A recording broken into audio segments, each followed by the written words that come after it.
today is it's not one thing that I enjoy talking about. Unfortunately, we're here today to talk about a juvenile victim, and we're looking for positive outcome. On May 15th, approximately 2 o'clock, we received a complaint from George Washington Carver School that one of their teachers was involved in inappropriate sexual conduct with one of the students. Officers and detectives with the Highland Park Police Department were able to determine that there was probable cause to believe that the sexual act occurred, and within 24 hours, the suspect was in custody.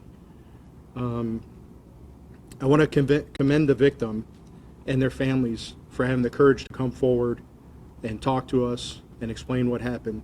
That's probably one of the most difficult things that they had to do, and we certainly appreciate them confiding in us and allowing us to bring them justice. I also want to thank the George Washington Carver administration, their security staff, and their school board. They all assisted us to help bring this individual to justice as soon as possible. Wayne County Prosecutor's Office assisted us by providing a special prosecutor in this event, and they're working with us to bring justice. I also would like to thank Andrea Smith and the staff from Detroit Wayne Integrated Health, who's going to have counselors on staff tomorrow at the school to assist any students that would like to come forward and talk to them about anything that they may have experienced. So D1's going to be on staff to help with that. And ultimately, if anyone else wants to come forward, or they confide in their families and determine that something inappropriate may have happened, we ask that they contact the Highland Park Police Department at 313-252-0050, extension 406. Today, the suspect, Vincent Weaver, was charged with criminal sexual conduct in the first degree, 1 count, 2 counts of criminal sexual conduct in the second degree, and misdemeanor indecent exposure. He was given a bond today by the 30th District Court of $250,000 cash or surety, and in the event that he is able to bond out, he's required to wear a GPS tether. He is also to have no contact with any victims or minors at all. Any questions? How exactly, and as far as you guys know, did the complaint come forward? How did the school learn about what allegedly happened with this teacher and the student in question? So the victim's family came forward and filed a complaint with the school, and they immediately contacted us. How long had this been going on, and what can you tell us about the student? Is it male, female, age? I'll tell you, the age was 12 years old. I don't want to give a gender at this time. And we believe, based on the information we have, that this had been going on for a few months.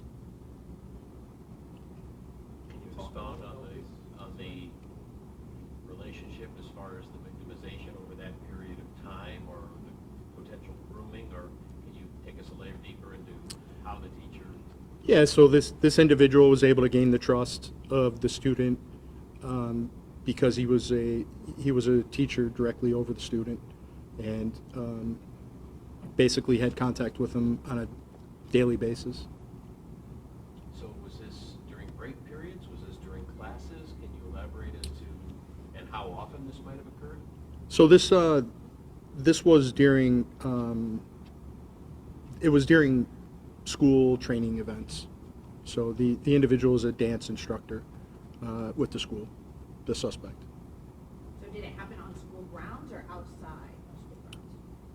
Well, this incident happened on school grounds. But you said it had been going on for a couple months. So Yeah, we believe at this time that any inappropriate contact occurred on school grounds. But are you saying there might have been multiple assaults over multiple days, or one incident in particular that was reported? No, we believe there were multiple assaults over multiple days.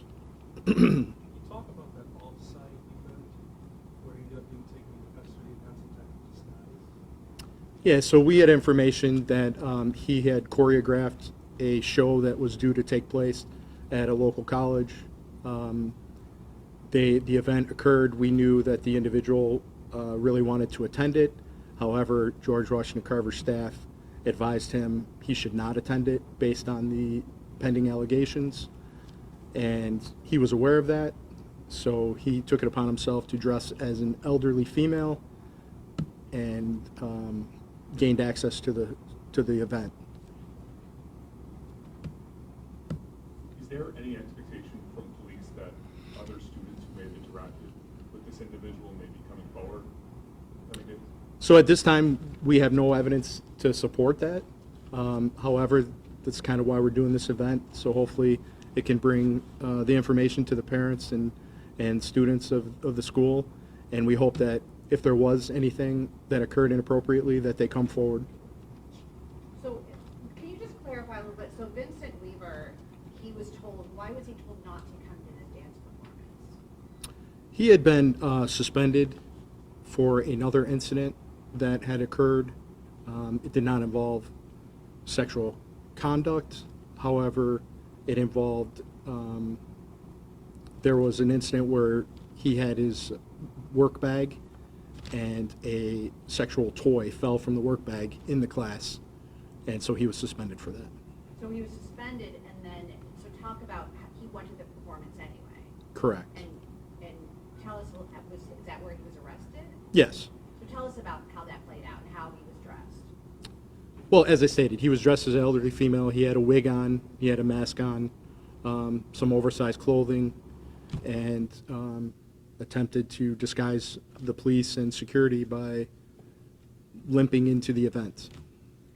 And just so we're clear, you said he choreographed a show at the local college that he wanted to attend. Were there students of his in this choreographed event or what have you? I just want to make sure. Yeah, so it was a George Washington Carver Academy event, but it was hosted out on an off-site location. And was the victim in question, was he at that, or he or she, were they at that performance? We do not believe so. Were you guys anticipating him being there? Because obviously you took him into custody there, or did school security alert you guys that he was there and then you showed up? So actually, we anticipated him being there through information that we received. However, school security was certainly a big part of working with us to help bring this individual into custody. I'm sorry if you mentioned it. What date was that performance and his arrest? So that was on May 16th, and it was in the evening time, probably about 6 o'clock. Thank you. And you guys were made aware of the situation May 15th? Correct, the afternoon of May 15th. And where was this off-site performance? I don't want to name the actual school, but it was a local college that's close. So. Outside of the suspension, you referenced any priors criminally with this teacher. You mentioned no other complaints that you've heard of.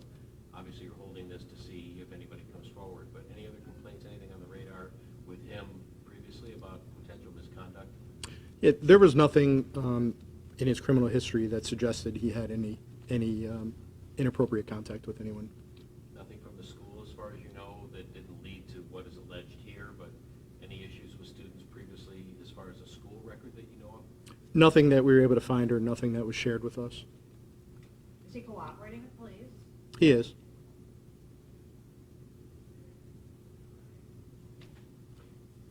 You've said it a million times, and forgive me, I hope you just appreciate why I'm asking you to elaborate. When you hold a news briefing like this and the thought behind it,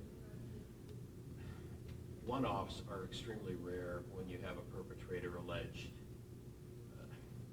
I don't know what your history tells you, but obviously you're here, and you felt it important to be here. Can you elaborate on that in regard to the likelihood? Well, I think you said it, clear enough that, based on my experience, there's usually more than one victim. Not saying that that's the case here, but certainly that's why we appreciate you guys for being here to get this message out. We hope that if there are any other victims, that they do have the courage to come forward and confide in their parents or their teachers or counselors, and that information gets to us so we can ultimately bring them justice. We've covered stories before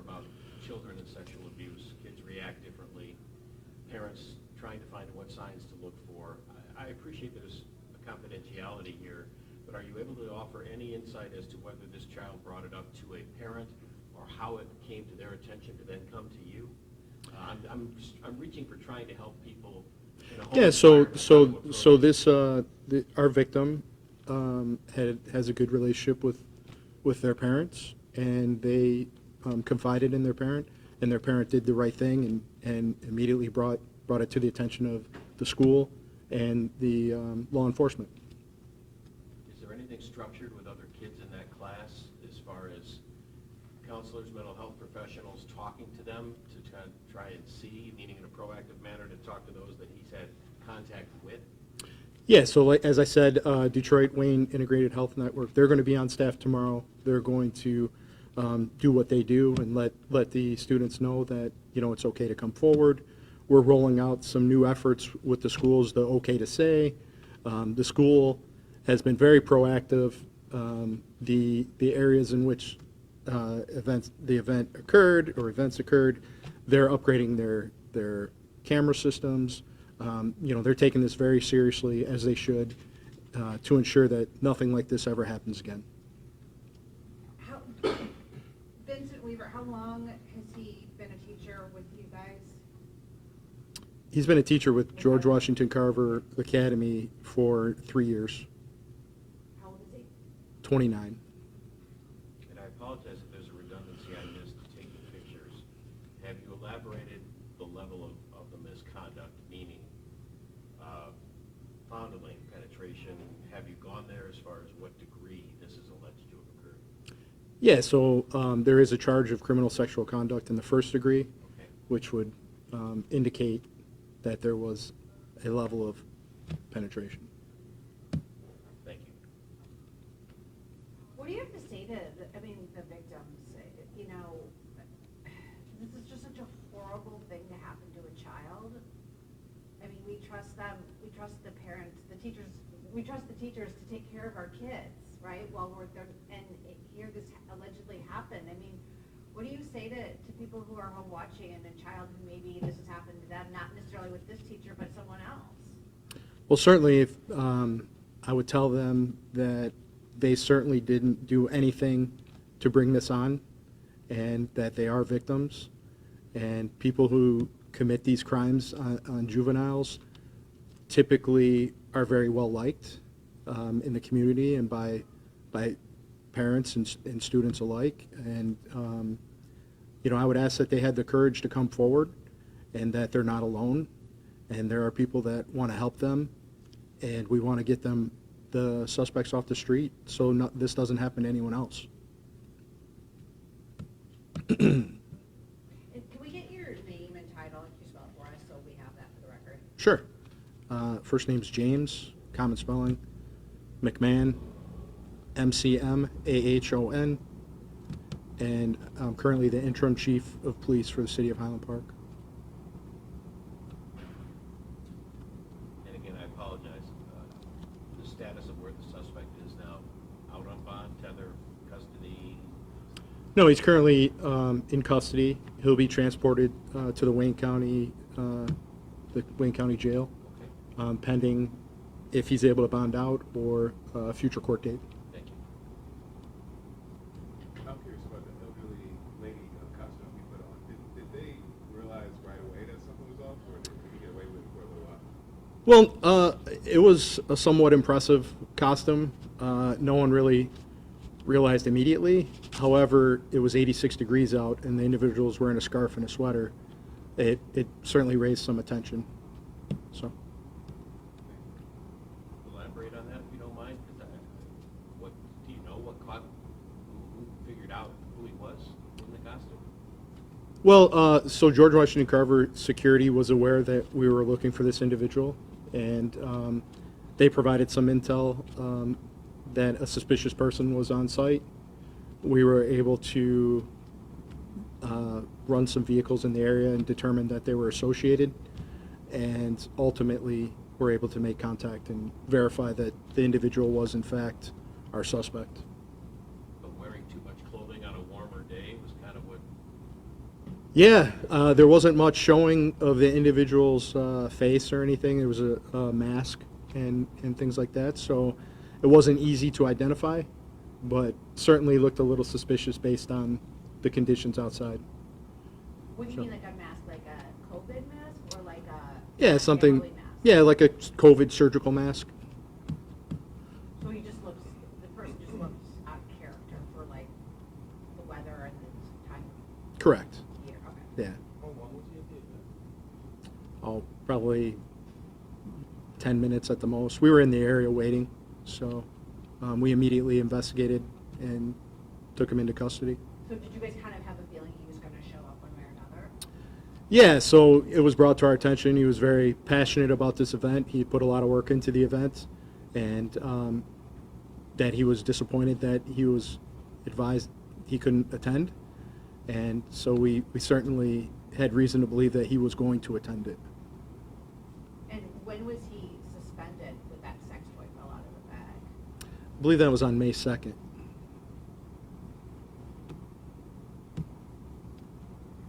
Or was he still teaching? No. No, okay, so he was done, he was not teaching after May 2nd. Yeah, he was suspended from the school based on that incident, and then after that incident, on May 15th, the victim came forward. And the dance performance when he was arrested was May 16th. Correct. Well, thank you for going through this timeline. It's quite detailed, but we appreciate it. Yeah. Just forgive me, was there a date of the alleged incident? I have not seen anything, so if I'm asking, questions that are making you repeat yourself, I apologize. But you mentioned the 15th was when the complaint came in. Was there Correct. a date shared of when the alleged assault took place? Yeah, so we believe the incidents occurred over a 4-month time period. So it would have been approximately 4 months prior to, the May 2nd event. Multiple times? Yeah. Okay, thank you. For 4 months? A period of 4 months is when this process occurred, so. Do you have any indication as to how many times this happened? We haven't been able to confirm exactly, but we know, we were able to get enough detail to bring charges. So obviously, this is an ongoing investigation. So it took the child 4 months to summon the courage and should be complimented for that. I'm not trying to be critical in any Yeah, oh yeah. But if I'm hearing you right, 4 months of alleged potential abuse here, May 15th, child comes forward to parents finally and says something's wrong. Yeah. I mean, again, I can't commend this victim enough for having the courage to come forward. There's, it takes a lot, and they were able to muster up enough courage to tell their parents, which is all we can ask of somebody. And they came forward, and ultimately stopped future victims. So, yeah, we're definitely very, very thankful for our victim.